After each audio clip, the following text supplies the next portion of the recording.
বিশ্ব ইস্তেমায় গেলে নাকি ঈমান নষ্ট হয়ে যাবে।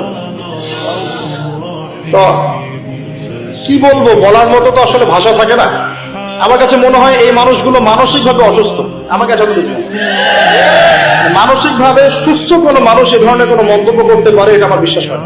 আমি রিকোয়েস্ট করবো সবাইকে যে আপনারা উলামায়ে কেরামের সাথে যেভাবে সফর করেন সেভাবে সফর করে ইসলামের অংশ নেবেন ইনশাআল্লাহ। এখানে সারাদিন রাত ব্যাপী বয়ান হবে। আমরা কেন এখানে যাব? এখানে যাব এই কারণে যে ইমানের রিচার্জ করতে হয়। ইমান কি করতে হয়?